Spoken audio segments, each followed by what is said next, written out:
Also, if you guys want, I'm just going to say this at the top, if you guys want to get a carrot onesie, you can get it via TVA. It's got a Hart logo, slightly smaller, because I felt this was too garish. But so you can get them, and because I've seen people trying to get the carrot onesie, other carrot onesies, and some of them are way more expensive. This one's more affordable. Go for it. And there you go. Now I'm taking this off.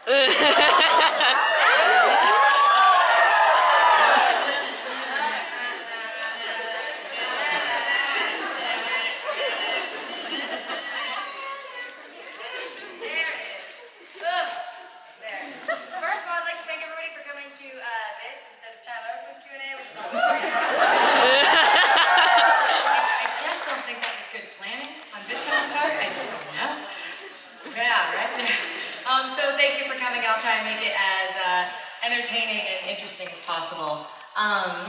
So there you go. What's up playing with this? Didn't you want to? Are you moderating? Do you want to ask me questions about what it's like to be an author? Like, here's the thing. You guys don't want me to ask questions. Like, you guys want to ask the questions, though, right? Yeah. So let's just open up to the floor. But first, I think we should do like, can we do a reading? Yeah. I mean, if you guys.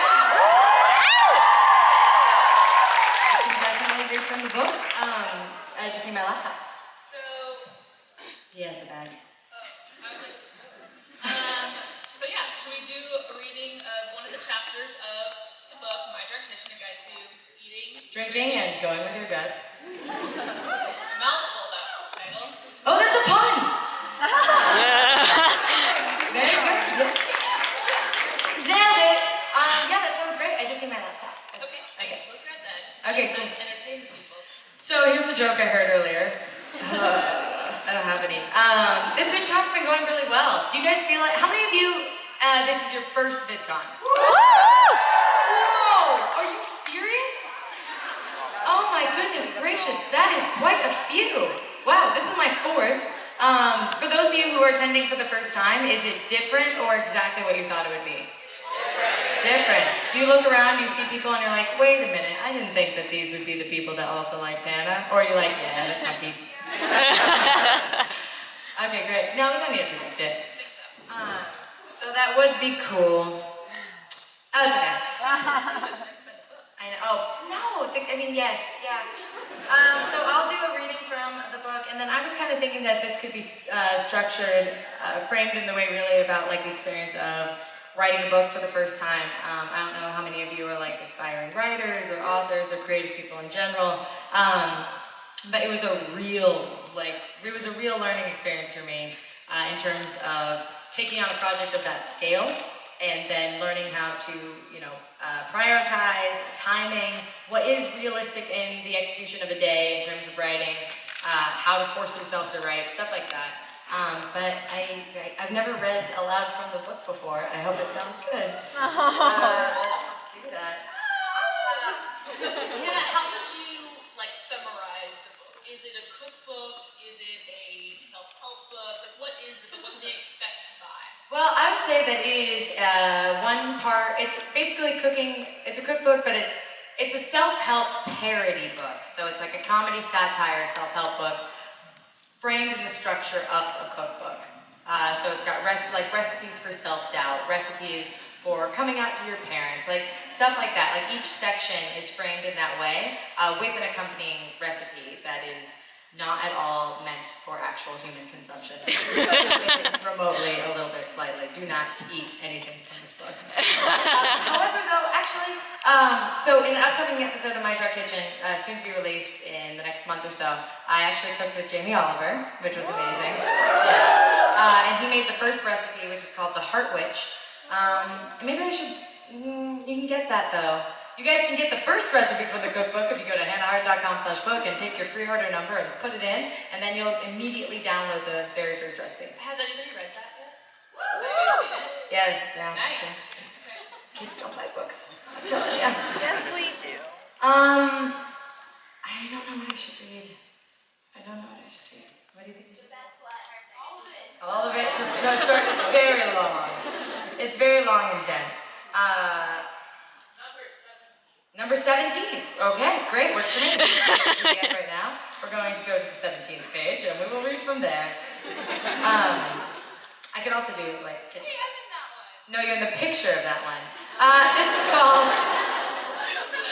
Okay, number 17 is called Latkes Shatkes. Yes. See?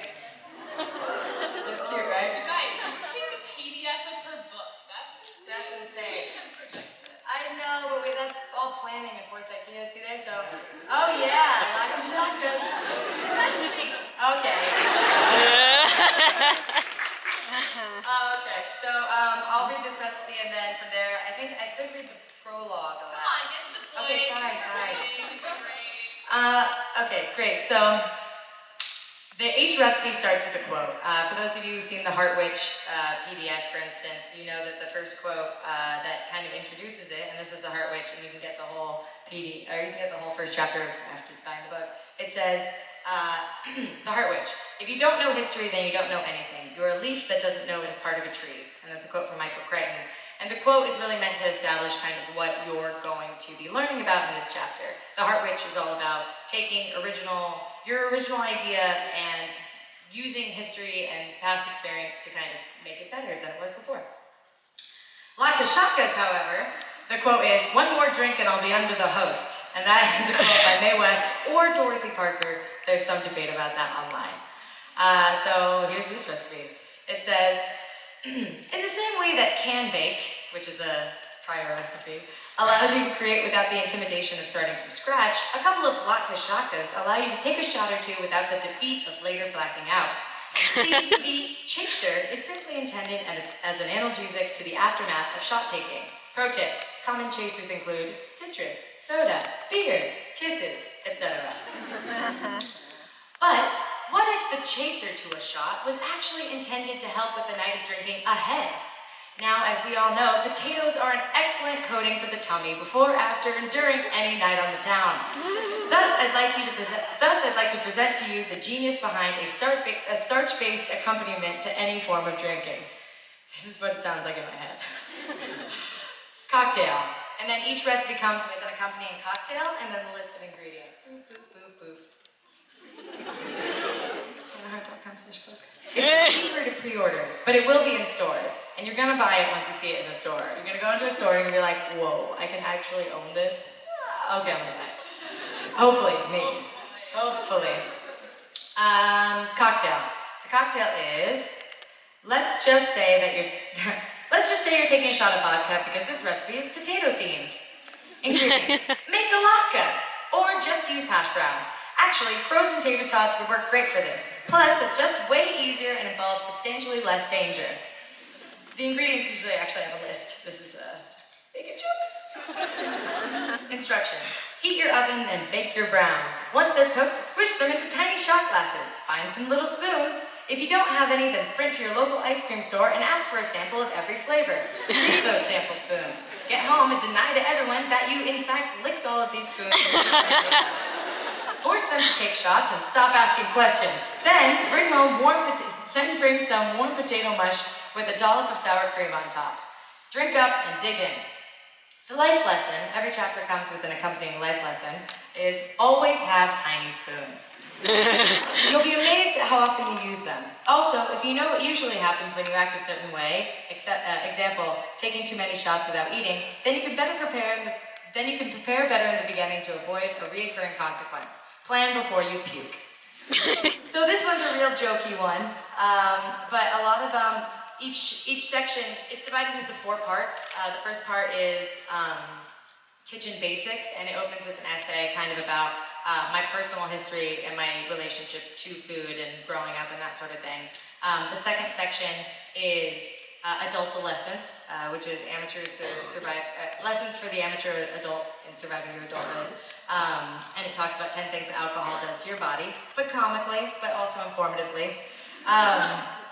The third section is love, sex, and dating. It's all about romance, so that has, the chapter opener for that one is my, again, personal relationships in the past and what I've learned from them, framed in kitchen ways, and then the recipes are all about love, sex, and dating, and include some really, really choice images of me and caprese. So that's nice. No, they should buy the book. And then the final section is called Family and Holidays. And I actually combined those two sections because I found that to be the hardest part of the book to write about. You know, inevitably, I don't really think you can write about the holidays without kind of thinking about family. And every family is so different. So that chapter opener kind of relates those two, and again, goes back to mine. And then the last part of the book is called Follow Your Heart Out, and it's just an essay concluding the book and concluding what I've learned so far in this time of my life. Halfway through the book, though, I actually pulled a bunch of quotes from Tumblr and Twitter and the YouTube comments and put them in with everybody's usernames. So there's about 15 quotes in there, maybe one of yours, talking about the community that we have here, because every day I encounter people who have absolutely, you know, no interest or idea about my drum kitchen or myself or anything like that. And they assume it's just kind of like a very, like, you know, reckless cooking show. And I'm like, more like recklessly optimistic cooking show. So I think that the book will actually kind of bring more people into the fold, while also keeping it true to course. So that's how I feel about that. Yeah. Yeah, let's do it. Is this because you didn't prepare any questions? That's a moderator. Guys, it's been a really long con already. It really has been a long con. This is a long con. If you guys see me running through the convention center, it's because I have She got it. too many places to Too many places to be. be. You can also laugh at me, it's okay. Too little time. Yeah, do you guys want to hear more from the book, or shall we jump right into questions? Because I love doing this like live AMA. Questions, okay, we're doing questions. Awesome. Buy the book, it's really good. This is the introduction. Also, John Green wrote the foreword. Also, I worked really hard on it, and I hope you guys like it. So, I really... In our Q&A here, in our one rule... Have fun. Two rules. There are two rules in our Q&A. One is to have fun. The second one is that we please don't ask for any pictures, because we can't do that, unfortunately. Right now, at this exact moment. But we'll decide. Where it's like, we have time for one more, or three more questions. Somebody's like, it's like, oh. No, stop. Bring them. I took a selfie. We all took selfies just now. What was the most challenging part of writing a book? Well, the question is, you had a mic. What was the most challenging part of writing a book?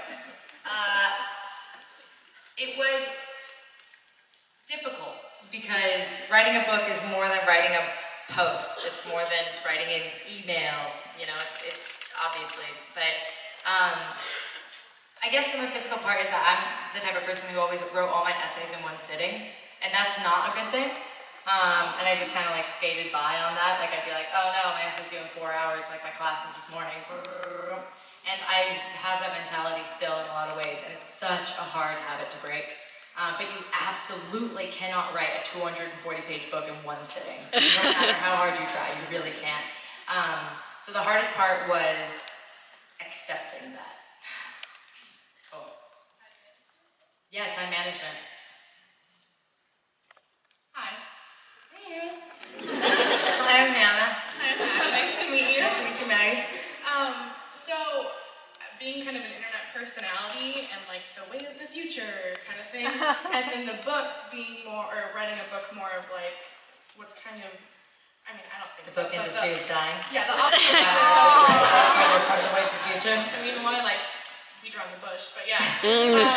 So, what's your kind of point of view as, and especially with multiple internet personalities and YouTubers kind of going backwards, like what's your point of view on that? That's a really, really great question, and I'm really happy you asked. Personally, I've always wanted to write a book. It's been a lifelong dream. It just chokes me up to think that it's really happening. When I saw the proofs of the book, because they send you, I don't know if any of you guys did like yearbook or journalism and stuff like that, they send you a bunch of proofs.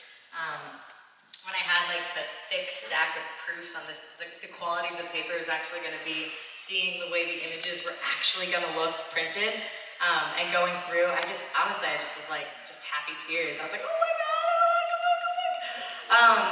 So for me personally, it's not a marketing strategy. It's not just another piece in the media pie. It's not written by somebody else. Like, it's written by me. I really wanted to write a book, and I'm so incredibly proud that I can call myself an author after it comes out. You know what I mean? So, I think a lot of YouTubers are writing books right now, and I've always wanted to write a book. Thank you. Hi. Hi. What did you find like the most rewarding piece of writing the book? Like, what section was the most rewarding to have published? So, the section called Kitchen Basics, the opening essay for that is crafted from my like daydream memoir, you know, David Sedaris, like that type of book that I always wanted to write. And so that opening essay, you know, obviously My Drunk Kitchen is a cookbook, so it's lots of images, it's funny, and it's pictures, and I'm really proud of it. I really, really like the book. But that opening essay is, you know, 5 years old, and it's changed, obviously. It's like been shortened and edited, and like, you know, it's, you know, different from it was when I first wrote it, but the fact that that's getting published, that's the part that like is like really wonderful, I guess. Is that next time I want to write a book with more words and less pictures. But also more pictures. It's a good, I mean, let's talk about, we'll read the book, we'll see how we felt. Pictures are great, I love images, you know, I have a tendency to be a little heavy-handed, so we'll talk about it after everyone's read it. Every single person in this room. Yeah, and oh, Robin is an incredible photographer, a good friend of mine. And the charity auction, actually, there's some large prints from the book that are available, and all donations go to charity. And I would be so happy if somebody from our actual group got it, which would be awesome. Thank you. Vidcon, guys. Oh, Lord. And oh, by the way, feel free to ask like fun questions too. I know I have like a very like somber cadence right now. But you can be like, what's your favorite day? Or whatever. I'll be like, oh my god. Hi, I'm Tom. Hi Tom, I'm Nice to Hannah. meet you. So I actually do have a fun question, so thank you for that perfect segue. I knew like segues. Yes. So I really loved your video when you worked with Mary Louise Parker, because I'm a huge Weeds fan. Woo! Oh guys, she's so great. Oh, she's so great. She was so great. I mean, she got to hang out with Snoop Dogg, so it's Yeah, she's great. So I wanted to know, who was your favorite like collab to do with like that? Either like a Mary Louise or like a JB Oliver, for example. Oh wow, you mean Mary Louise or Jimmy Oliver? Great question. So in like the traditional realm, I've collaborated with Chris Hardwick, Mary Louise Parker, Jamie Oliver, and John Green's, you know, still one of those. So, but John Green definitely. And they were all so different. Like with Chris, it was very just like, Chris came over, it was fun, we just hung out. He doesn't drink, so we just, you know, talked about Doctor Who and did an episode of My Drunk Kitchen, it was great.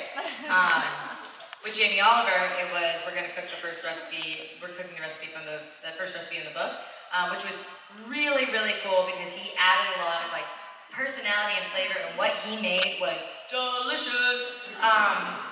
You know, and it was just so, it's crazy. For those who don't know, Jamie Oliver's a huge, huge chef in the food world, and he does a lot of advocacy for like food awareness and kids, and it's just, it's awesome. He's awesome. So Jamie Oliver was really great. Mary Louise Parker, hands down, was the most fun. Just hands down the most fun. Like, she got drunk with me in my kitchen. It was so awesome. We sat on my deck, we read poetry to each other. Literally, and like, it was set up through this charity organization called Omaze, and so we had like Sarah and the reps and like Omaze like off in my living room, Mary Louise Parker and I sitting on my deck drinking wine, being like, oh man, life, man! It was just so great, and she's a really good cook, and the brownies were super, super good. They had like peanut butter in them. Shit.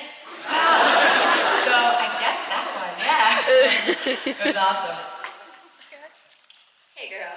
Hello. I met you 2 seconds ago. Yeah, yes. Yes. So one thing that YouTubers have brought up a lot, and is kind of the balance between like workflow and fandom. And I know on panels you've been on, it's been everything from like social responsibility and giving back to like doing new projects, but encouraging people to go along with it, but not really feeling like you're being a shill or disconnected. Is it hard for you, especially at something like Vidcon, that's like packed with people to keep the business side and the side that like wants to hang out with fans. Like, How do you find that divide? yeah. Great question. You guys are the best. Quick aside, literally every time there's a convention or we go somewhere, we do an event, people always come up to me, like John, Hank, or like Grace, and like Tyler, like people always come to me like, you're the best group. Like, we're the best. Like, they're so like smart and nice, and they always listen, they're respectful, and they're cool. Like, oh God, you're just like the best. And I'm like, I know. So to answer your question, the divide between, you know, running a business and like doing that and like just wanting to like hang out with fans. And I'm still navigating that right now. I feel like everything that I make, you know, or want to sell, like I saw people on Tumblr buying $80 carrot onesies, and I was like, oh my God, please don't buy an $80 carrot onesie. That's $80. You know. And so I talked to DFTBA and I was like, I want to make a onesie and I want to have like a little Hart logo on it. Again, smaller than this one. They're like, yeah, sure. Here you go. Bam! I'm like, needs to be at least like roughly the size of a human heart. So I only really like make stuff that I really want to make or I think is good or I see that there's like a demand for it. And like it'll come from one of two places. It'll come from me seeing that there's an interest or a demand, and I'll be like, okay, let's figure out a way to do that. Or from me being like, I really want to write a book, you know? So that's kind of how I'm navigating that right now, and I don't have a better answer at this time. Thank you, Mr. President. I'll jump to the front real quick. This guy, yeah. So being that you now have 1.1 million subscribers, you have thousands of fans thousands of fans all across the world on, you know, after midnight and everything. What would Hannah from today go back and tell pre-YouTube Hannah? Like, this is the one thing you're going to learn. What would Hannah from today tell pre-YouTube Hannah? Well, I would tell pre-YouTube Hannah, do everything you're doing. One day, you'll get drunk in the kitchen. First year YouTube Hannah, I think I would tell her, I mean, it's hard. I'm so happy with the pace everything has moved at. Like, I can look back and be like, I should have been doing calls to actions, telling people to subscribe, collaborations, and, you know, weekly uploads since day one, you know? But I just am happy with the pace of that I've learned this stuff, you know? Obviously, if I could go back in time with one thing different, I think I would have been like, hey guys, I guess things would have just moved faster. I probably would have been like, hey guys, subscribe for new My Drunk Kitchens every Thursday. Would have been the thing I did in the beginning, and it took me like 10 months to do that. And also, remember how I didn't post it yesterday and today's Friday? Again, I have a really hard time with like consistency. And so, I guess I would just tell year one My Drunk Kitchen Hannah that. Like, you gotta learn to be consistent, dude. Anyway, sorry, we'll go back to who's got the mic. Hi. Okay, my question is a little bit more fun, I guess. What is your background with like improv and like, because obviously you're very punny in your videos, we all know. And is that included in the book as well? The book is full of puns. Yes!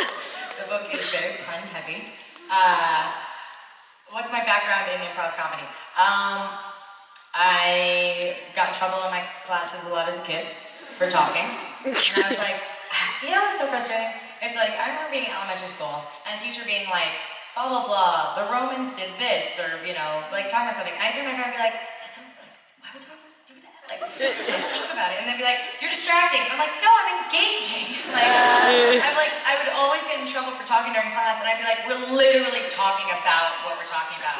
It's like, well, let's talk about it with the group. And I'm like, I think that's a great way to learn. Yes, let's do that. But obviously, I would just get in trouble. So I never pursued comedy or career in entertainment because it really didn't seem like a viable option. It seemed like a very risky one.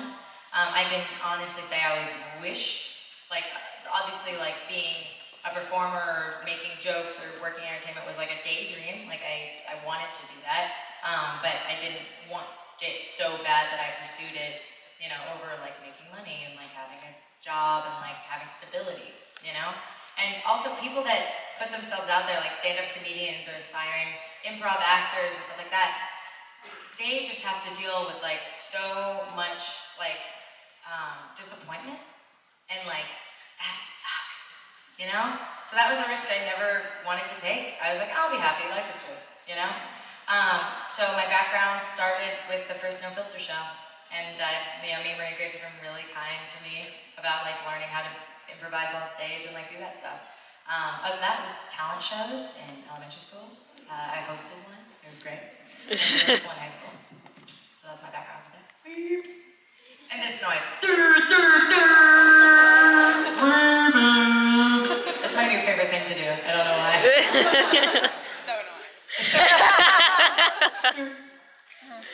Hi, Hannah. Hi. My name is Sophia, and, Hi. and my spirit vegetable is kale. It's like a spirit animal, but a vegetable or a fruit.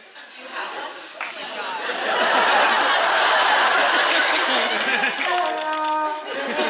See that you're the one. Oh man, yeah, it is. The song. What do you guys think of the song? Did you like the song? Have you guys got the song? Yeah. Yes. Nah, less woos. God damn it, feel that crushing wave of guilt. On Bandcamp, it's free, or as much as you'd like to pay. Thanks, yeah, I really like that song. I worked with Dave Days on it, which is a producer that Sarah hooked me up with. And I love that song, man. It pumps me up. It was really, really fun. Like, life there is great. So, that's my spirit vegetable. It's fun to dance to. Isn't it though? Yes. Yes, I agree. You've all heard it, right? Okay, good. Hi. Hi. My question. Hi, Hannah. Hi, I'm Tanya. My question's not fun, sorry. Oh, that's okay. You said you always wanted to write a book, but when did you get the idea, like, for this book in particular? I started trying to sell the concept of so originally it was called, Recipes for Disaster. And it was going to be like a recipe at the start and then like a comedy essay like about life. But nobody wanted it. And then after that, it was called My Drunk Cookbook, which was more pictures, essays, and nobody wanted that. And then, that's why I say it's like 2 years. And then after that, it was My Drunk Kitchen, A Guide to Gut Instinct, or A Guide to Eating, Drinking, and Going With Your Gut. And that's the one that we sold about a year ago. And so that's like the process. So it's like book selling, you know, obviously, like if you have a following community and like that sort of thing, like publishers will be more interested. But that has really, really just changed in the last year, specifically for like digital influencers. You know, like I could be a YouTuber that was doing well, blah blah blah, 2 years ago, and nobody wanted to book them. But this year, like a lot of people wanted it. So that's like the process. Yeah. So that's why I said that. Pew! Oh, sorry. I forgot that. Oh, you were on the back. That's so sweet. You should come to the front. These people waited long. Go ahead. Hi, I'm Carissa. Hi, I'm Hannah. I thought this was the Tyler. Oh! Okay, so my question is a fun question. If you could film a My Drunk Kitchen episode with like 2 or 3 fictional characters, who would you film with?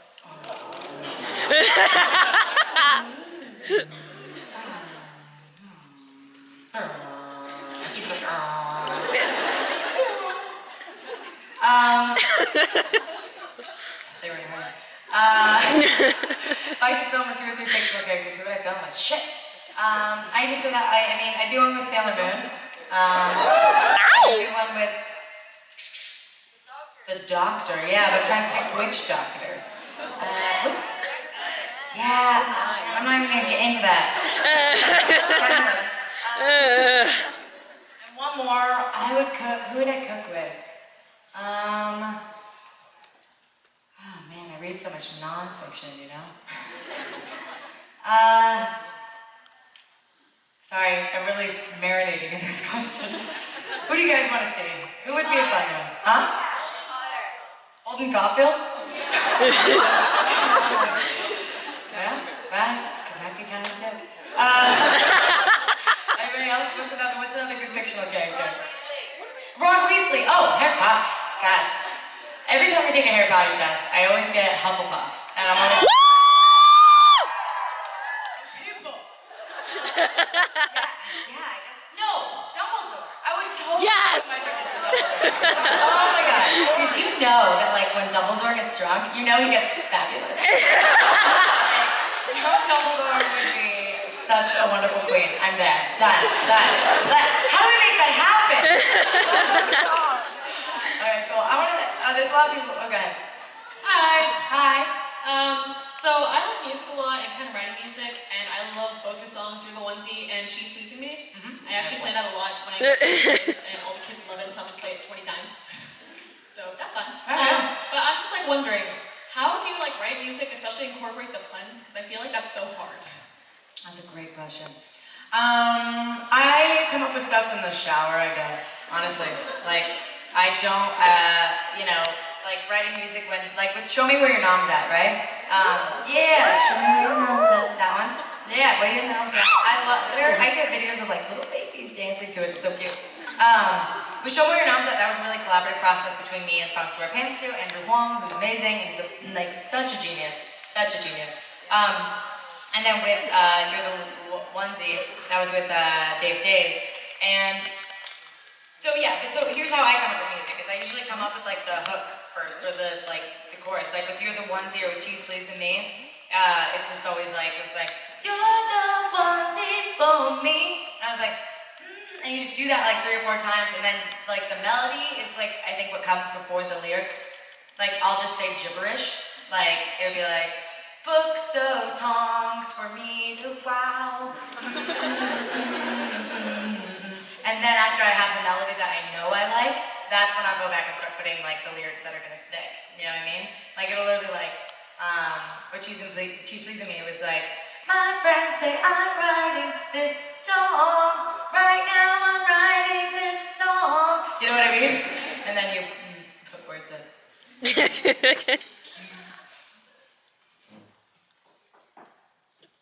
So on Tuesday in your video, you mentioned not... For how to get laid at Vidcon? Yeah, well, and then how to Vidcon? And then how to Vidcon.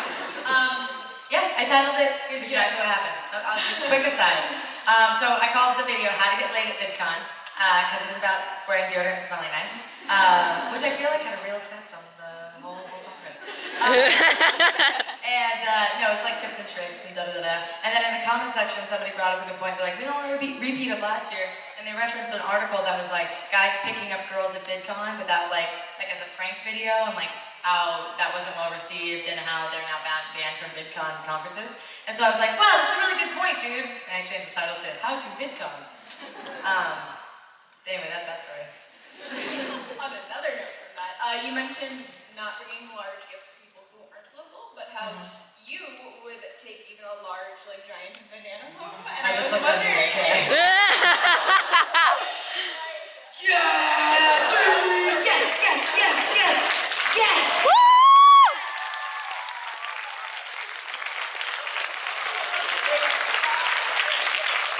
Love it, thank you.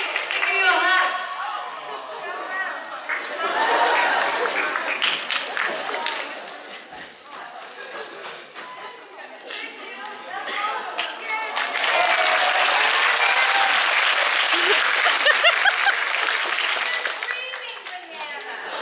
Guys, for those of you who don't know, it's a dreaming banana.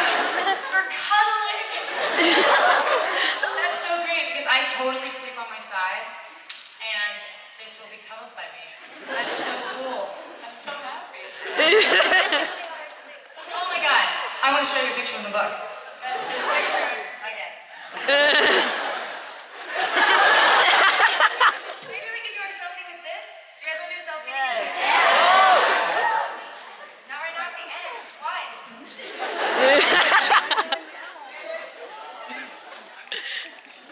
Okay. I take a lot of pictures. Okay, great. So in the book, there's actually pictures of bananas spooning, as in the romance section. Let me show you this real quick. Is there another question? I can answer it while I do this. Hello. Hello. Hi. I was like, hello, God? I'm listening. Give me the answers. Now, it's a very serious question. You have to answer this one honestly. It's a very serious question? Very serious. Can I just do this real quick? Hold on. Oh my god. That's me awake at night. Do you guys like this? Oh man, there's so much of this sort of thing in the book. Hart.com/book. Yes. What secrets and conspiracies did you discuss with the president? Ooh! That's such a good question. For those of you that don't know, I met the president this year. President Barack Obama. What the fuck? What the actual fuck? Oh my god. So basically, what we discussed was how information. Remember SOPA? Yeah. Okay, remember that, exactly. One of the biggest things I tried to really, is that for as long as information is not policed or controlled by businesses, Google. And then it's just like my computer explodes. That will be the best, the distribution of information and finding facts and that sort of thing. For as long as that's free, there's still a chance for America. And humanity really. And I left it feeling really, really, really optimistic, really hopeful. And not because he wasn't saying a lot of stuff to us. He wasn't trying to convince us of anything. He wasn't selling us on anything. He was asking questions and listening and looking tired and concerned, And it's how do we get information to people? TV stations, news stations, it's all owned. It's all owned. Even the liberal networks, they're owned by businesses, and lobbyists. We're not gonna get into politics, but anyway, I left feeling hopeful because this was somebody in a position of supreme power who was still taking the time to listen. And that made me feel like there was still a chance for things to be going the right direction. So those are the secrets and conspiracies we discussed. Hi, I'm Ricky. Hi, Ricky. Okay, so my question is, how did you figure out that this is what you wanted to do with your life? And what advice do you have for 18-year-olds who have absolutely no clue what they want to do with their life? Word. I know a lot of 24-year-olds who have no clue what they want to do with their life too. And 35-year-olds and 40-year-olds. That's a great question. As I said earlier, when I was 24 when My Dark Kitchen started. I'm 27 now. It was March 2011. I was on a very different life path. And I figured out that this is what I wanted to do because I enjoyed doing it so much. I enjoyed the work it took to do it. You know what I mean? It takes me hours to edit, and it sucks. And I'm getting carpal tunnel, and you know what I mean? It takes a long time, but I enjoy it. Every time I finish it, I'm like, yes, woo, great day. You know what I mean? So that's my personal gauge for how I know if this is the thing I want to be doing. Is that if I feel refreshed after finishing. Writing isn't easy, but I've never written for a long time and I come away from it feeling drained. I actually come away from it feeling energized. I feel the same way about editing videos. And advice for an 18-year-old, and advice to anybody who's, transitioning in life or that sort of thing, is that I feel like life really just comes in waves, right? So the person I am right now is different from the person I was 5 years ago, different from the person I will be 5 years from now. And I can't plan for that person because I don't know what they're after or what they're doing or what has happened to them or what opportunities have come before them. So the best thing you can do is, instead of living for answers, is to live within questions. And which is a quote from Rilke, who's my favorite poet. And I think that is so true and such a relief in a way, because it brings the scope from here to there, which again doesn't exist yet, to here, which is just right now. So yeah, live your questions. Thanks.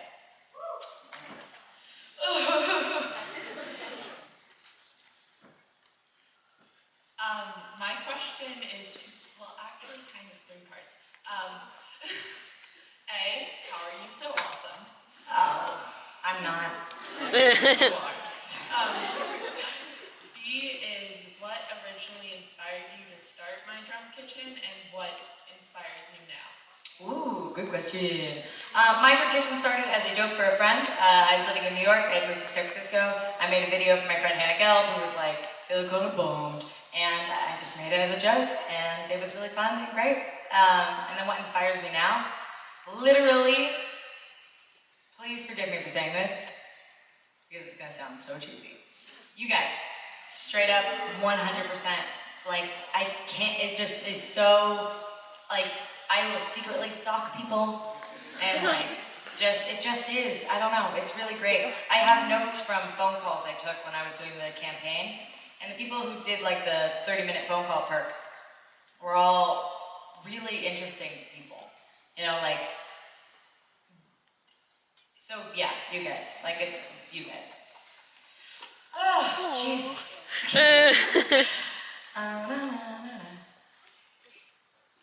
Hi, Molly. Hi, Molly. I'm Hannah. Pleasure. So, that banana is more like a fan Hannah. Oh man, let's put it in a bandana. Sorry.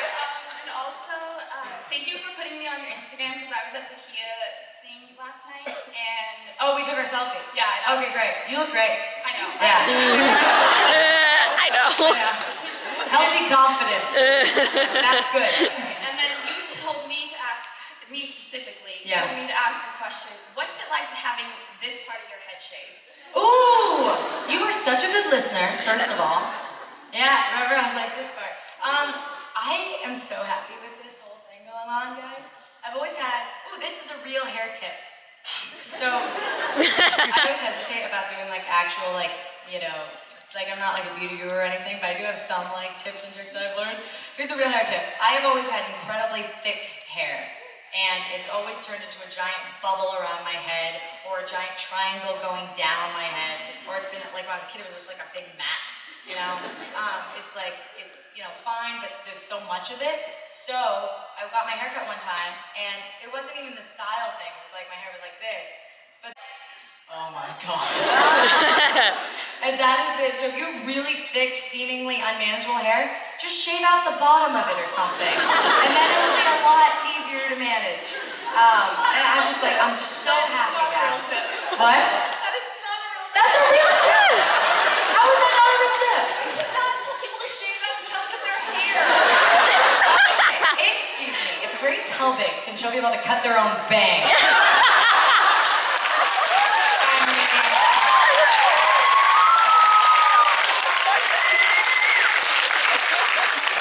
We're leaving. Respect. Hi, Hannah. First thing, you're one of my passions on my part. Oh, thank you. What's your name? Alicia? Hi, Alicia. Hi. Hi. So going back to the book, how did you choose the recipes that you want to put in there? Deadline desperation? No, I'm kidding. Some of them, I don't know, you know, I just kind of like the same way I choose recipes for My Drunk Kitchen, which is kind of like making shit up. There are a lot of puns, you know, I thought of like, here was the process. What's the message going to be first, and then try and figure out the food that accompanies it. I was like, okay, I want to teach people like, you know, that starches absorb are good for you or whatever. Which, if you watch a video from Mental Floss, I learned a lot of myths about alcohol. Some of those myths are portrayed as fact in this book. And I'd be like, okay, what does that? Potatoes. What's a funny potato? Latke. What's latke rhyme with shaka? And then also brainstorming. On the set of Camp Dakota, I was in a trailer trying to finish my book, and I would just like have Grace and Mamrie there too, and be like, what's a thing? And Mamrie would be like, you need like a heartbeat salad, and you have artichoke hearts and beets. I'd be like, great, perfect. I'll talk about summer eating. You know what I mean? And the fact that women love eating salads while laughing. God, but think about this though, like I just want one ad that's literally someone just so miserable, like eating a salad, and he just says soon, right? One day. Awesome. Next question. Hi. Hello. Hello. My name's Sophie. Hi Sophie, pleasure to meet you. You're all very polite, I really genuinely appreciate you introducing yourselves to me. Have you always been really good at making puns, or is it an ability that just came? Great question. question. Are you asking if I have that one pun-making disease? This is a disease where people have to make puns. It's just always it's like wordplay. It's just like a curious form of humor that I always really liked, and my sisters also make puns, and like, it's just kind of like, I'd say it runs in the family, it puns in the family. It's like A to C association. It also makes me very frustrating to get in an argument with. Yeah, I get what you're trying to say, I get it. And then like, you know what I mean? But I make puns when it's using the powers for good. Cool. We only have 7 more. What? Great! We have 7 more minutes of questions. Let's do 5 more questions, and then we'll do one big group song. Yeah, I say we do questions so we have 1 minute left. Great. Cool, thank you. Boo, boo, boo, boo, boo. Hi, Katie. Hi, Katie. Anna. I'm really excited to meet you. Oh, thank you. But I was wondering, I was kind of making fun of it yesterday, like people are like mobbing YouTubers and like so excited running around tracking them down. Do you ever get fans like outside of VidCon, like stalking you in Target or anything like weird like that? I would say I always 100% prefer people coming up and saying hi. Like, I love saying hi. Let's hug, let's talk. Hi, how are you? Let's take a picture. Like that, I just so much prefer that than trying to like create this kind of like fake serendipity. Like sometimes I've had experiences where I'll be like at a bar and somebody will like sidle up to me and be like, oops, oh hi. I'm like start talking, and then like through the course of the conversation, by like halfway through, I'm like, oh, you're like a huge fan, and this was your way of like trying to like be cool. And it's like, what's cool about not watching an awesome show about drug cooking? You know what I mean? Like don't ever pretend that you don't know somebody you want to meet. That's just not a good way to go about it, because then you guys share an interest already. That's awesome. I love when people come up and say hi. So that's like the closest I can relate to that, yeah. But VidCon's crazy this year. It's really, really crazy. Yeah. Like, there was these, on my way here, there was these girls waiting by the elevators, and I was like, they're like, can we take a selfie? I'm like, I'm sorry, I'm running late for my last panel. I gotta get to this room where people are patiently, very politely waiting. Come on up for the Q&A though. And they're like, oh. And I was like, so you want a picture, but you don't want to like hang out for an hour? You know what I mean? So like that's how that feels sometimes. Like, but there's a lot of people that are really sweet. And you're like, sorry, I'm on my way. And they're like, oh, I get it. That's cool. Don't worry about it. It's like, oh, thank you. Awesome. You know, because we're people. Like, if people like express displeasure at us, we feel bad. You know, at least I do. Yeah. Whoever's next. Hi, I'm Kim. Hi, Kim. I'm Hannah. So I'm assuming that your book is going to do like very well, sell millions of copies, and be a bestseller. Have you assumed that by purchasing a copy yourself? Yes. Yeah, Kim! Woo! Kim. Thank you. So I was wondering if after this book comes out, would you think about publishing maybe some of your poetry? Whoa.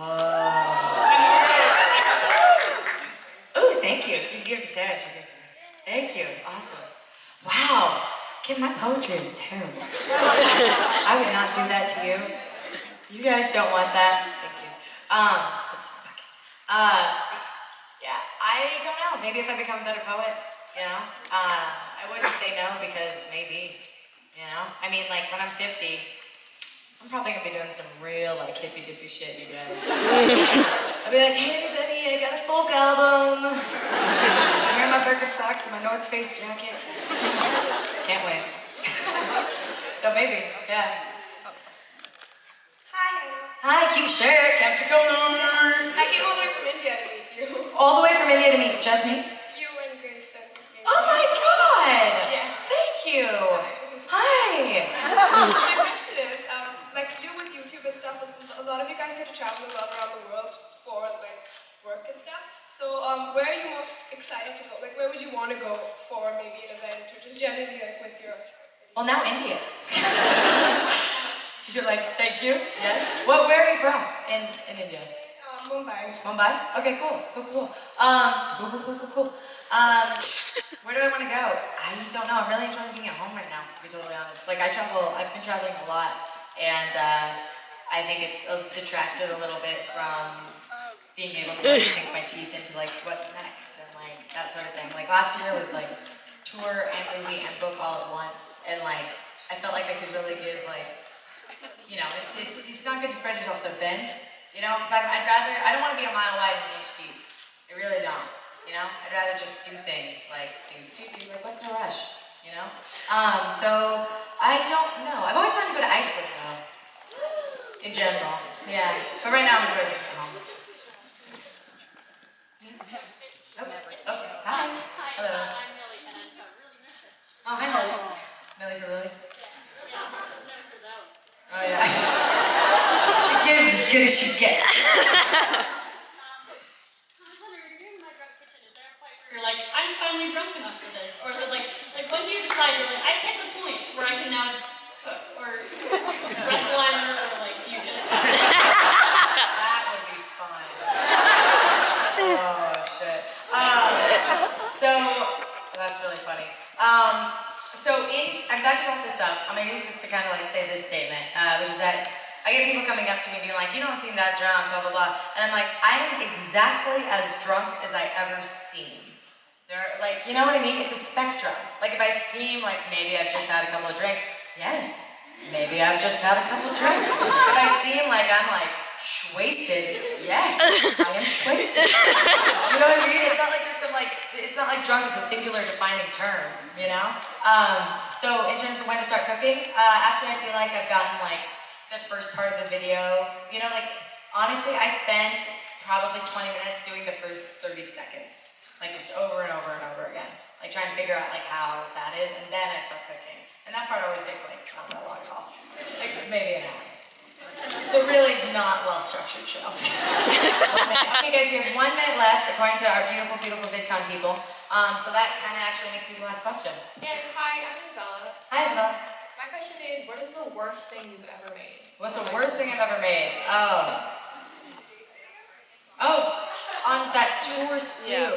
When I announced I was going on tour, I announced the cities that we were going to go to in America. I made a stew with an element from every city in it, and it was literally so gross. I just almost puked. my house stank like that stew, and I like had to throw that pot away. It was not good. So tour stew is a revolting thing. Terrible mess. But the tour was great. Had a great time. Oh, thank you, Casey. Sunscreen? Flask? Wait, what? It's a sunscreen, hold on. It's a fake it's a flask. Fake sunscreen bottle to smuggle your booze. Oh my God. Oh my God. Question, Casey. Hey, Casey. Hi, Casey. Quick question. Which is worse to you? Seeing someone take a sip from a flask and thinking maybe they can't control their drinking that well. Or seeing a person be like,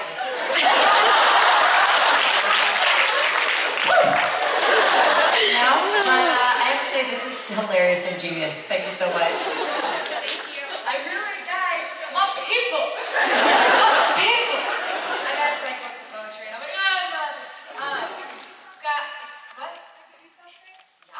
Okay, wait guys, let's start. Let's do the sign. Let's do all presents at the sign tomorrow. Let me just check. Oh, shoot. Yeah. Okay, guys. So I'm back-to-back panels and stuff. But, so let's all do,